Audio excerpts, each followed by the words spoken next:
Electronic wastes or e-wastes. What do you mean by e-wastes? Important question from examination point of view. Electronic wastes. These are wastes from computer and other electronic materials. इसमें computer parts होते हैं, दूसरे electronic materials होते हैं, plastic भी होती है, या कोई भी और इलेक्ट्रॉनिक गुड्स जब वो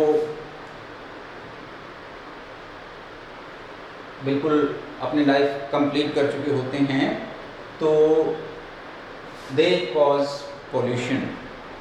प्लास्टिक भी इसमें ऐड हो सकती है, इवन प्लास्टिक. ये सभी सॉलिड वेस्ट भी हो सकते हैं, सारे सॉलिड कैटेगरी में फॉल करते हैं.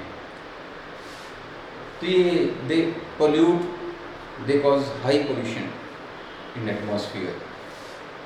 एटमॉस्फेयर में ये बहुत ज़्यादा पोल्यूशन कॉज कर रहे हैं. तो फिर हाउ टू गेट रिड?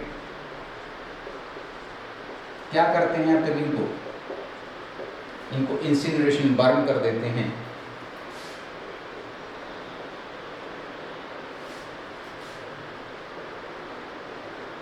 और इनको बर्न कर दिया जाता है, बट इनके बर्निंग से भी बहुत से poisonous gases air pollution cause करती हैं. This is not an accurate method. जो कंप्यूटर वेस्ट हैं या इलेक्ट्रॉनिक मटेरियल्स हैं, उनसे प्लास्टिक भी इसमें ऐड हो रही है, उनसे जो वेस्ट हैं वो क्या करते हैं? They cause pollution. अब इस पोल्यूशन से बचने के लिए क्या किया जाता है? उनको इंसिनरेशन यानी बर्निंग की जाती है इन द एयर. लेकिन burning in the presence of air से क्या होगा? इट मे कॉज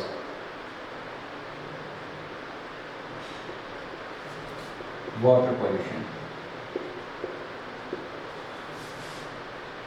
तो ये भी मेथड कोई एक्यूरेट मेथड नहीं है कि इंसिनरेशन से इनको बर्न कर दिया जाए तो इन वेस्ट से हमें छुटकारा मिल जाएगा. सेकंड हो सकता है लैंड फिलिंग.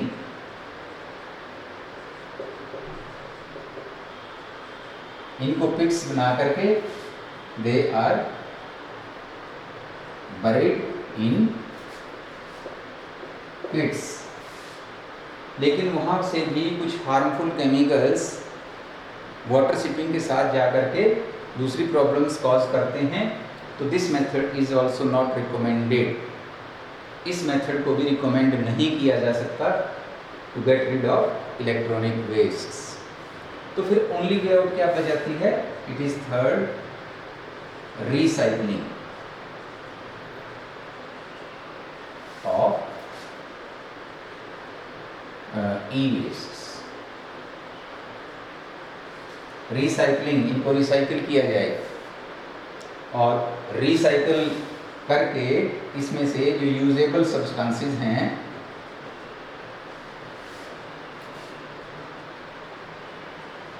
आर सेपरेटेड, और जो हार्मफुल सब्सटेंसेस हैं वो रिसाइकलिंग में डिस्पोज ऑफ कर दिए जाएंगे. Only usable substances they are separated. तो ई वेस्ट को या ई वेस्ट से बचने के लिए जो मोस्ट सुटेबल मेथड है it is recycling of the e waste. E waste से को आप रिसाइकल कर दें और रिसाइकल करके उनमें से जो यूजेबल सब्सटेंसेस हैं जिनको आप यूज़ कर सकते हैं, कुछ इसमें मेटल्स होती हैं, उन मेटल्स को रिमूव कर लीजिए. वो मेटल्स आपको काम में आएंगे. इसके लिए आपके पास कुछ मशीनरी भी होना ज़रूरी है. रिसाइकलिंग के लिए कुछ एक्सपेंडिचर तो होगा, खर्च तो होगा, बट ये मोस्ट रिलायबल मेथड है to get rid of electronic waste.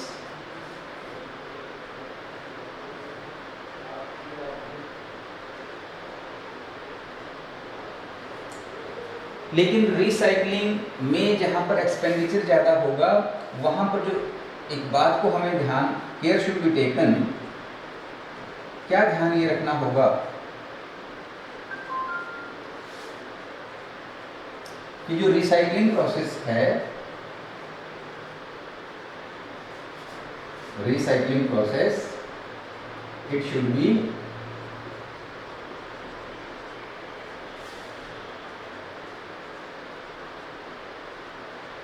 environment, it should be environment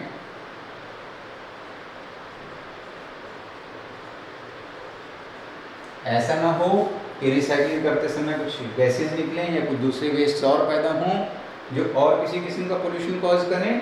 तो उससे बचने के लिए हमने कहा कि the process should be environment friendly. तो only way out to get rid of electronic waste is recycling. इनको रिसाइकलिंग करें। प्लास्टिक के बारे में बताते हैं वो केस स्टडी। प्लास्टिक,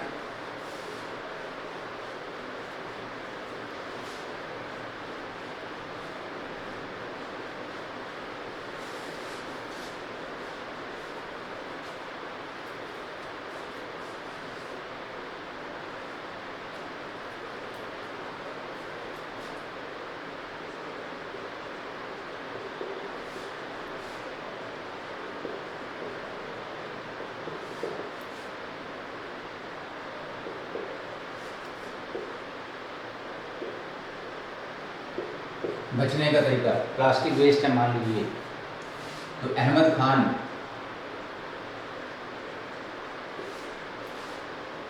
बारे में इसमें लिखा जाता है अहमद खान, बेंगलोर। यहाँ पर जो प्लास्टिक है पॉलीथीन मेनली,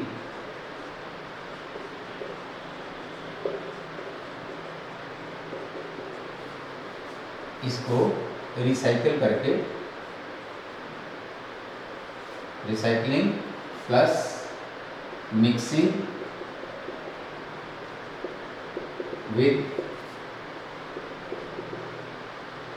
बिटुमिन। ये बिटुमिन जो है it is used in road construction, it is used in construction of roads. तो अहमद खान ने इस प्लास्टिक को रिसाइकल करके और मिक्स किया है विद बिटुमिन। इससे क्या हो जाता है, इन दोनों का जो मिक्सचर है, मिक्सचर ऑफ पॉलीथीन यानी प्लास्टिक या polythene and bitumen, it act as a water repellent. Water repellent होने से क्या होगा, रोड्स पर पानी ज़्यादा इकट्ठा नहीं होगा और इससे लाइफ ऑफ रोड इंक्रीजेस। पानी की ना होने की वजह से, पानी इकट्ठा या खड़ा ना होने की वजह से जो रोड्स की कंस्ट्रक्शन है वो उसकी क्वालिटी इंप्रूव हो जाती है और life of the road increases. तो ये इससे बचने का एक तरीका हो सकता है। ऐसे कुछ केस स्टडीज़ की गई हैं, तो उनमें से रिसाइकलिंग की जाए इसकी, प्लास्टिक वेस्ट की और पॉलीथीन वेस्ट की। इनसे पॉलीथीन से बहुत सा वाटर पोल्यूशन हो रहा है और पोल्यूशन हो रहे हैं, तो इसको रिमूव करने के लिए और रोड्स कंस्ट्रक्ट करने के लिए दोनों ही में ये प्रोसेस हेल्पफुल होती है। तो इसके लिए स्ट्रेटजीज को यूज़ किया जा सकता है।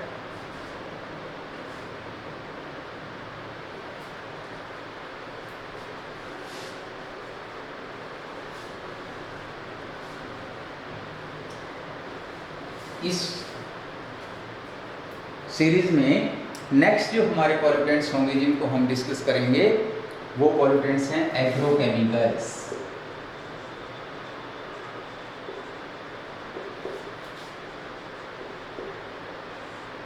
Agrochemicals, agrochemicals means fertilisers, inorganic fertilisers.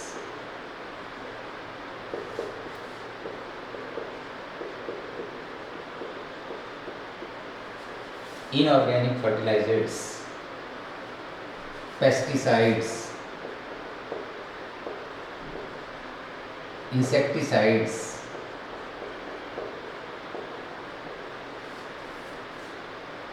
जो इनऑर्गेनिक फर्टिलाइजर्स हैं, may be nitrogen containing, phosphate containing, कुछ भी, सल्फेट्स, फॉस्फेट्स, नाइट्रेट्स, इनमें सब कुछ होते हैं।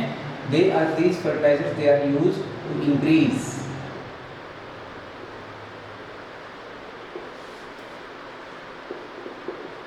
Fertility of soil.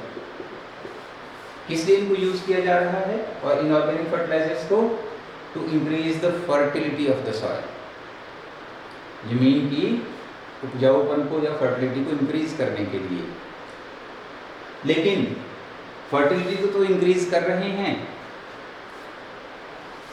They make the soil, इसका जो हार्मफुल इफेक्ट क्या है, यहाँ लिखेंगे हम harmful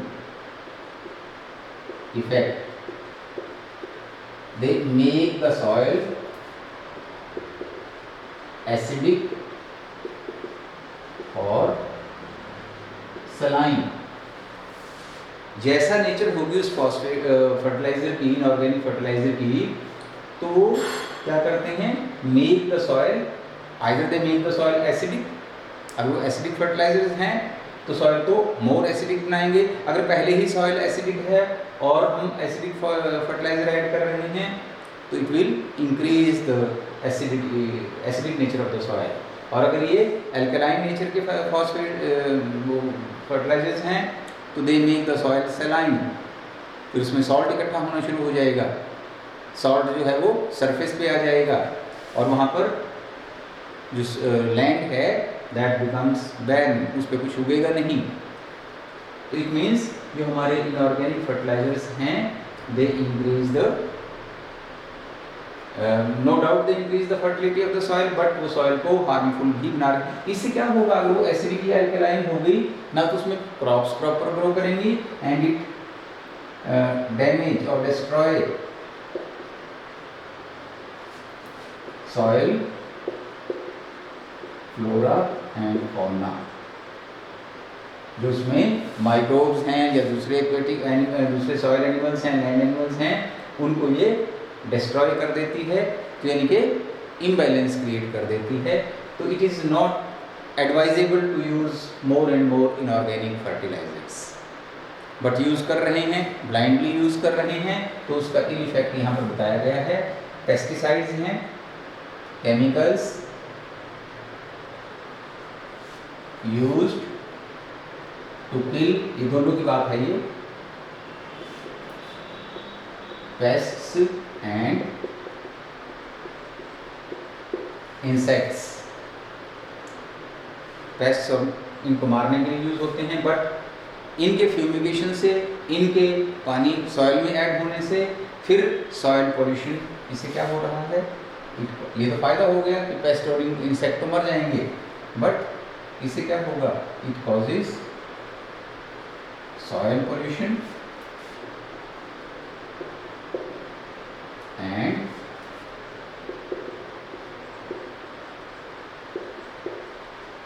air pollution. Soil pollution तो इसलिए होगा कि ये केमिकल्स जो हैं इनमें कुछ non biodegradable substances, non biodegradable chemicals होंगे। These non biodegradable chemicals they accumulate in the soil, soil में अकम्युलेट हो जाएंगे और इनके फ्यूमिगेशन से जो वेपर्स बनेंगे, फ्यूम्स बनेंगे, उनसे एयर पोल्यूशन होगा। कहाँ तो हमने सॉइल की फर्टिलिटी को इंक्रीज करने की कोशिश की थी, क्रॉप यील्ड को इंक्रीज करने की कोशिश की थी, that we have achieved, no doubt, but इसने हमारी जो सॉइल है उसकी क्वालिटी को डिटीरियोरेट किया है, हमारे एटमॉस्फेयर को डिटीरियोरेट किया है। तो ये सजेस्टेबल नहीं, it is not sustainable, rather ये सस्टेनेबल यूज़ नहीं है। इसके लिए फिर ऑल्टरनेटिव क्या है कि ये प्रॉब्लम ना आए, हमारा सॉइल फ्लोरा ठीक रहे, हमारी सॉइल क्वालिटी ठीक रहे, हमारा एयर पोल्यूशन ना हो, इसके लिए the only suggestion is organic farming.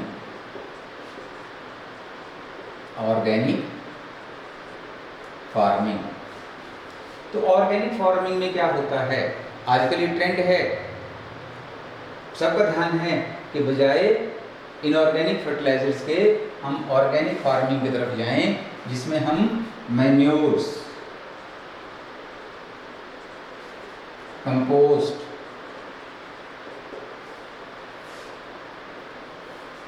इनको यूज करें इंस्टेड ऑफ इनऑर्गेनिक फर्टिलाइजर्स। अब मैन्योर्स,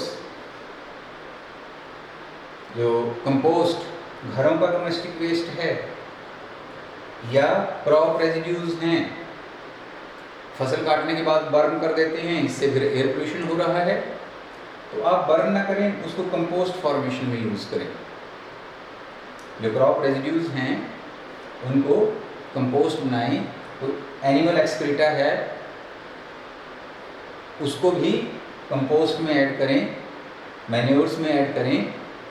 तो इससे क्या होगा, this will add organic matter to the soil. इससे सॉइल में ऑर्गेनिक मैटर ऐड होगा। ऑर्गेनिक मैटर ऐड होने से water holding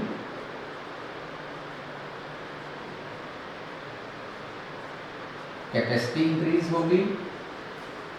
water holding capacity increase होगी तो हमें इरिगेशन पर कुछ कम डिपेंड होना पड़ेगा और इनऑर्गेनिक फर्टिलाइजर्स पर कम डिपेंड करना पड़ेगा। तो यानी कि it will become pollution free. ऐसे ही बजाय पेस्टिसाइड्स के हमें बायोपेस्टिसाइड्स को यूज़ करना होगा।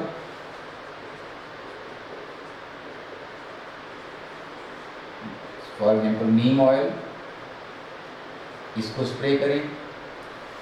No doubt it may be some costly, ये कॉस्टली तो हो सकता है but it will be sustainable. इससे हमारा सॉइल पोल्यूशन, हमारा जो क्रॉप के अंदर अननेसेसरी पेस्टिसाइड्स और इंसेक्टिसाइड्स की अमाउंट बढ़ रही है जिससे हमें हेल्थ प्रॉब्लम्स हो सकती हैं, उनसे हम बच सकते हैं। तो organic farming is the only solution for या to prevent the soil and the air from agrochemicals. और इसके लिए डिस्ट्रिक्ट सोनीपत के राम कुमार डागर, इसकी हिस्ट्री, इसका केस आप बुक्स में पढ़ेंगे। इन्होंने काफ़ी फार्मर्स का एक ग्रुप बनाया हुआ है और इस ग्रुप में वो लोगों को मोटिवेट करते हैं फॉर ऑर्गेनिक फार्मिंग। फ़ायदे बताते हैं ऑर्गेनिक फार्मिंग के, क्या फ़ायदे हैं, क्यों ये हेल्थ के लिए अच्छा है। इन सब चीज़ों से लोगों को मोटिवेट करके और प्रमोट कर रहे हैं कि आप ऑर्गेनिक फार्मिंग की तरफ जाएं।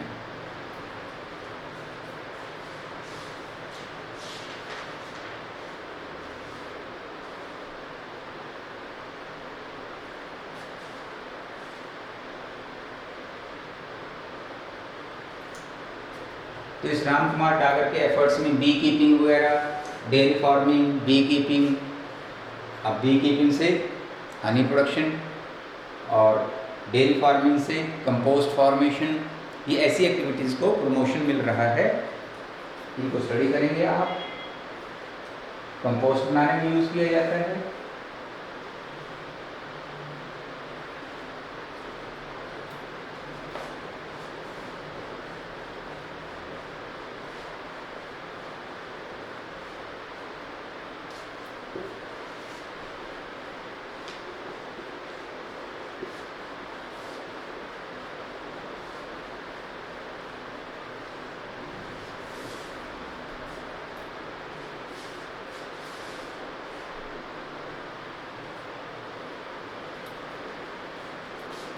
नेक्स्ट है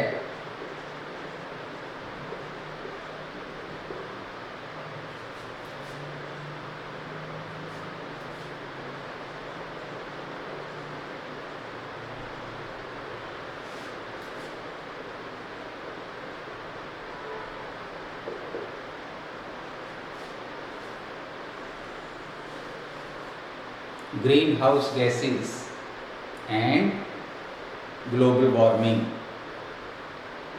इन जनरल तो हम ग्रीन हाउस का मीनिंग क्या होता है? ग्रीन हाउस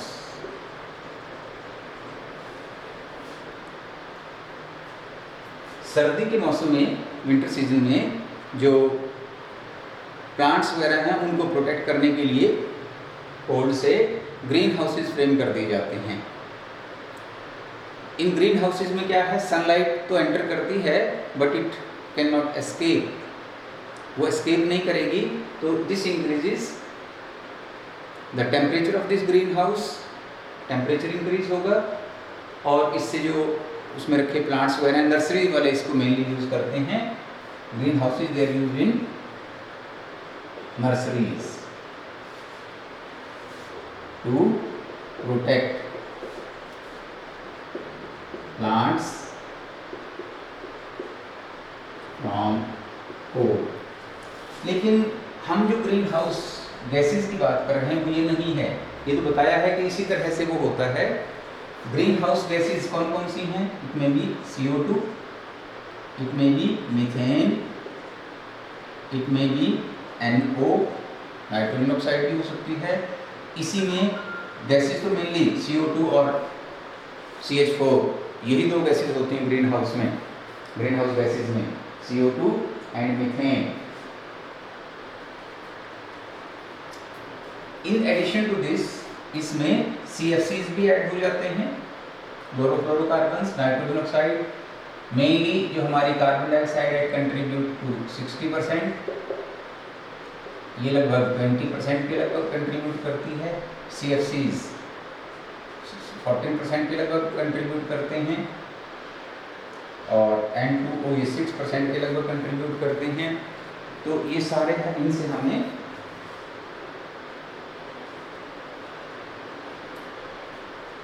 अब ये जो मेनली दो गैसेस हैं CO2 एंड CH4, और इनके एडिशन में जो N2O हैं, CFCs हैं, ये होता क्या है कि जो अर्थ के सरफेस पर लाइट फॉल करती है, अर्थ पर, अर्थ सरफेस पर जो लाइट, सोलर लाइट फॉल कर रही है, इंसिडेंट हो रही है, it is reflected back, it escapes into atmosphere. ये एटमॉस्फेयर में एस्केप कर जाती हैं।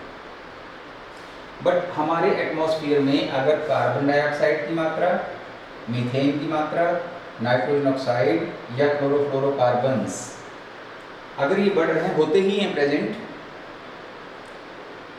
ये जो प्रेजेंट होती हैं गैसेस, ये मेनली दो तो हैं ग्रीन हाउस गैसेस,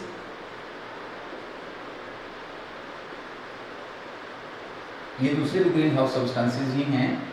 ये क्या करते हैं? दे एक्ट एज ब्लैंकेट, ये ब्लैंकेट का काम कर रही हैं।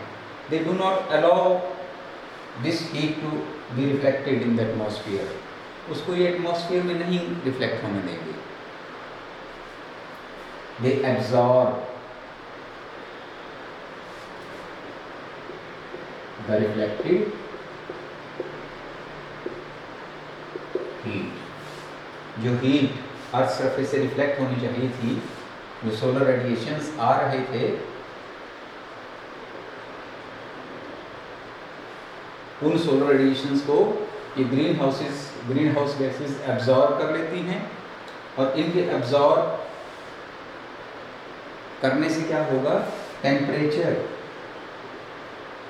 Of atmosphere increases. This increase in temperature of the atmosphere due to presence of greenhouse gases causes global warming. इससे ग्लोबल वार्मिंग कॉज होती है। Global warming means increase in temperature of the atmosphere. जो normal ambient temperature होता है, इन green house gases के कारण, इन green house substances के कारण, वो हीट को एब्जॉर्ब करके टेम्परेचर को इंक्रीज कर देता है, और टेम्परेचर के इंक्रीज होने से ग्लोबल वार्मिंग कॉज होती है। इस ग्लोबल वार्मिंग से क्या होगा? आपको ये परसेंटेज लर्न करनी है कि कौन कौन से ग्रीन हाउस सब्सटेंसेस हो सकते हैं, गैसेस हो सकती हैं। इसमें CO2 का कंट्रीब्यूशन 60% तक होता है, मीथेन 20% तक होता है, नाइट्रोजन ऑक्साइड 6% होता है, क्लोरोफ्लोरोकार्बन्स जो फ्रिजेस रेफ्रिजरेशन से ऐड होते हैं वो 14% इसमें ऐड होते हैं। तो ये ग्रीन हाउस गैसेस क्या करती हैं? जो रिफ्लेक्टेड हीट है, अर्थ सोलर रेडिएशन के रूप में अर्थ पर आई थी और अर्थ ने उसको रिफ्लेक्ट किया था, अदरवाइज क्या होना चाहिए था? It should have escaped into atmosphere. इसको एटमॉस्फेयर में एस्केप कर जाना चाहिए था, वहाँ चली जाती है, बट हमारे एटमॉस्फेयर में जो ग्रीन हाउस गैसेज हैं उनकी परसेंटेज ज़्यादा है, किसी भी वजह से हो रही है वो, चाहे it is due to human activities, हमारी ही एक्टिविटीज़ हैं। अब CO2 कैसे बढ़ रही है? आपने डिफॉरेस्टेशन कॉज किया है, पेड़ काट दिए हैं, आपने एफॉरेस्टेशन कम किया है, जंगल कम कर दिए हैं। इससे क्या होगा? There will be an increase in carbon dioxide concentration. ऐसे ही मीथेन ऐड होगी, मार्शी एरियाज में मीथेन ऐड हो जाएगी, इससे भी ग्रीन हाउस गैसेज इंक्रीज हो जाएंगी। तो ये क्या करती हैं? They contribute to global warming. और इस ग्लोबल वार्मिंग के कारण क्या होगा? टेम्परेचर इंक्रीज होगा, मेल्टिंग ऑफ द ग्लेशियर्स होगा, मेल्टिंग ऑफ ग्लेशियर्स। और मेल्टिंग ऑफ ग्लेशियर से क्या होगा? More water in rivers, rivers में पानी बढ़ जाएगा। It will cause serious problem to coastal cities, उनके भी डूबने का खतरा हो जाएगा। दूसरी कोई एपिडेमिक डिजीजेज भी पैदा हो सकती हैं, टेम्परेचर भी बढ़ रहा है, पानी भी वहाँ है, तो it may lead to some epidemic diseases, कुछ एपिडेमिक डिजीजेज बढ़ सकती हैं। तो हमें इन ग्रीन हाउस गैसेज को मिनिमाइज करना होगा। इसके लिए कुछ स्ट्रेटजीज,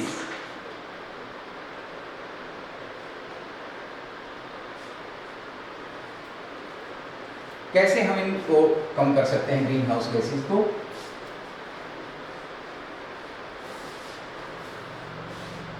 कंट्रोल और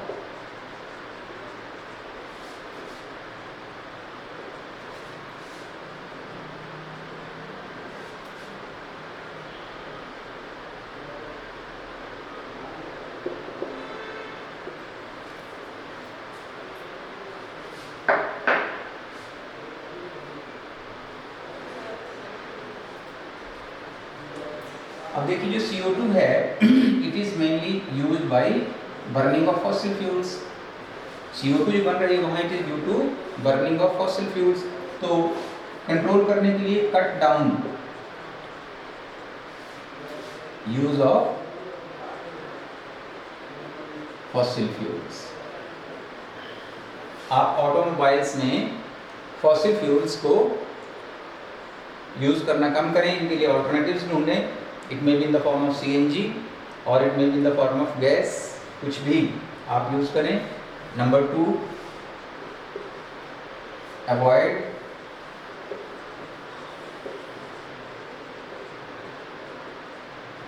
डिफॉरेस्टेशन। डिफॉरेस्टेशन क्या है? Cutting of forests. Cutting of forest से क्या हो रहा है? CO2 लेवल to maintain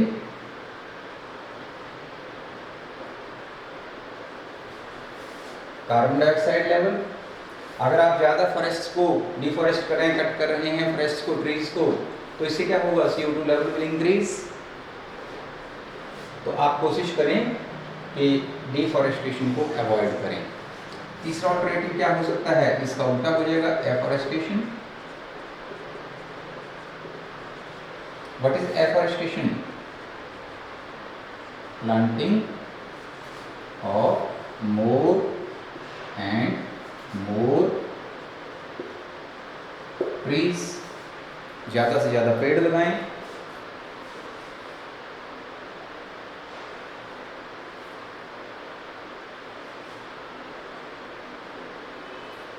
और इनसे भी बढ़कर के फोर्थ पर कंट्रोल क्या हो सकता है? कंट्रोल ऑफ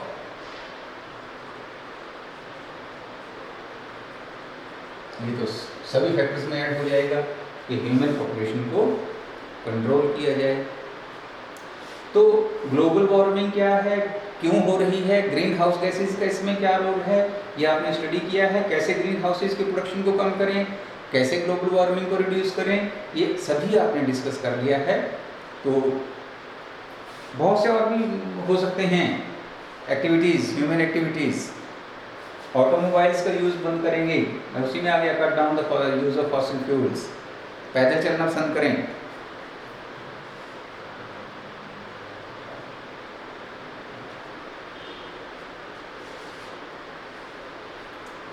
अगर हम इस ग्लोबल वार्मिंग को कंट्रोल नहीं करेंगे तो क्लाइमेटिक चेंजेस, एल नीनोस, इनके इफेक्ट्स को ये बढ़ जाएंगे and will cause more serious problems.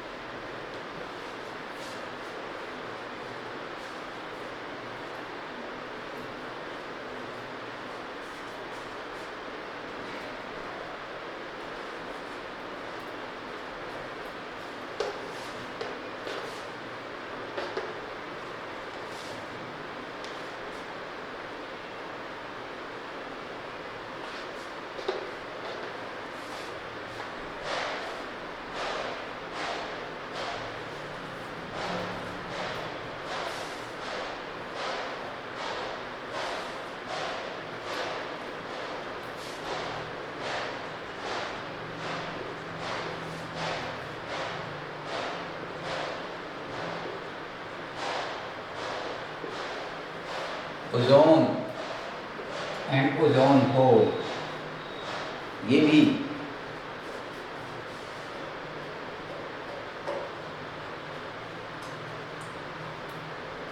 Ozone ये ट्राई एटॉमिक ऑक्सीजन है। It is try atomic oxygen, may be present in ozone. क्या है ये? एक ट्राई एटॉमिक गैस है present in troposphere and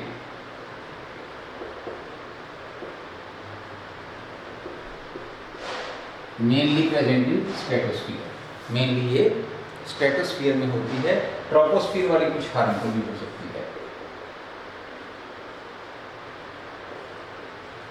but जो स्ट्रेटोस्फियर वाली है ये इतनी ज़्यादा हार्मफुल नहीं होगी क्योंकि थोड़ी away from the earth surface है, तो ट्रोपोस्फियर वाली हार्मफुल हो सकती है। कैसे बनती है ozone?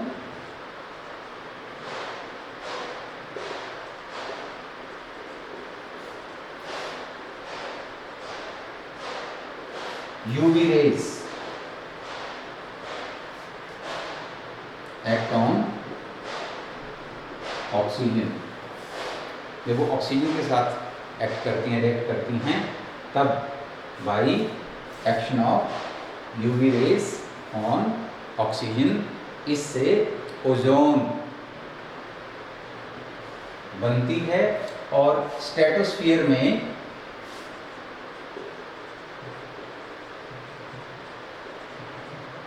Stratosphere has specific thickness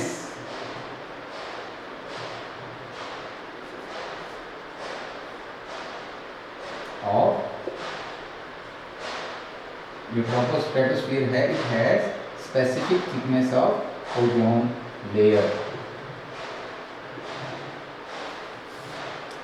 This thickness is measured in, इसको कैसे मेजर करते हैं?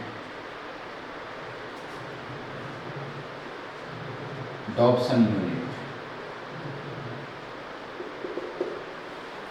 स्पेसिफिक डॉप्सन्स की एक थिकनेस होती है स्ट्रेटोस्फियर में, जो कि हमारे लिए प्रोटेक्टिव रोल प्ले करती है। क्या करती है? जो ओजोन है, इट एब्जॉर्ब्स यूवी रेडिएशंस। ये UV radiations, UV A, UV B, जो भी रेडिएशंस हैं, अलग अलग वेवलेंथ की रेडिएशंस होती हैं, ये ओजोन जो है it absorb UV radiations and protect the atmosphere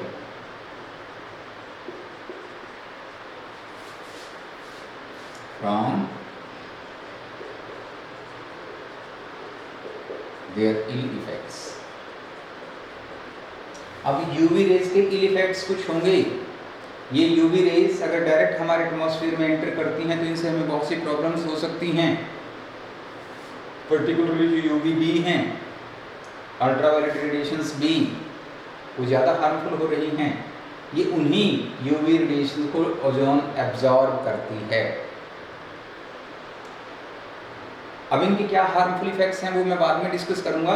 अब मैं ओजोन की ही बात कर रहा हूं कि ओजोन जो है वो इनको एब्जॉर्ब कर रही है, और एब्जॉर्ब करने के लिए इसकी जो ओजोन की एक स्पेसिफिक थिकनेस की जरूरत होती है, जिसको कि हम थिकनेस को मेजर करते हैं डॉप्सन्स यूनिट में।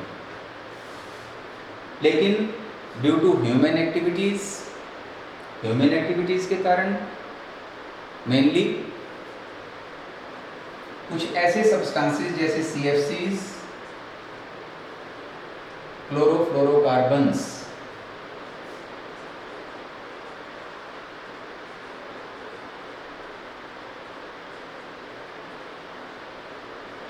यानी कि CFCs या क्लोरोफ्लोरोकार्बन्स वो एमिट किए जा रहे हैं। कहाँ से आ रहे हैं? Mainly from refrigeration.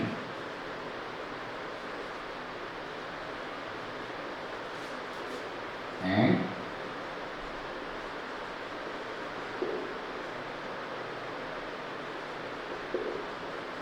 Air conditioning.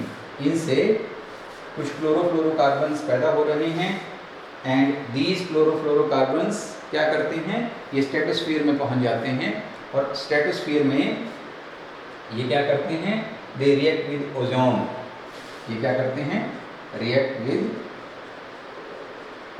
Ozone. और वहां क्या प्रोड्यूस करते हैं? To produce chlorate radicals. Chlorate radicals बनाते हैं। मेनली जो इसमें कंट्रीब्यूट कर रहे हैं वो क्या है? क्लोरोफ्लोरोकार्बन्स। क्लोरोफ्लोरोकार्बन्स कहाँ से आ रहे हैं? रेफ्रिजरेशन इंडस्ट्री से। कुछ इसके अलावा प्रोपेलेंट्स भी होते हैं।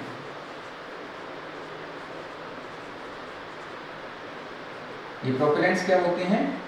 Rocket fuel. जो रॉकेट्स में एज ए फ्यूल यूज किए जाते हैं प्रोपेलेंट्स, ये भी कुछ ऐसे सब्सटेंसेस पैदा करते हैं विच react with ozone of the stratosphere.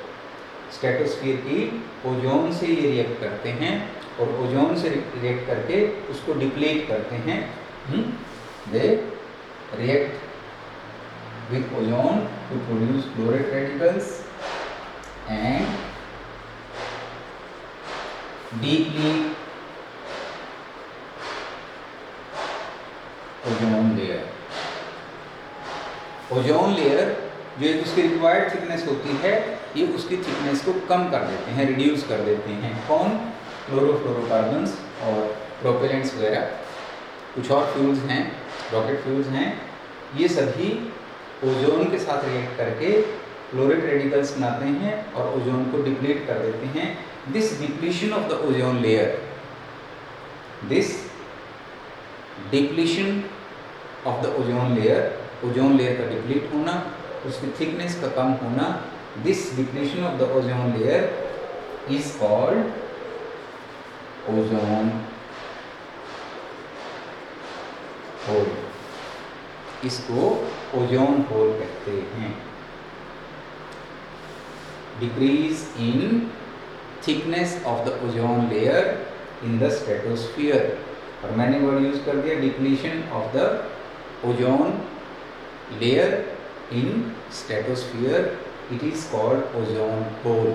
Mainly ये जो ओजोन होल है, first of all it was observed in Antarctica.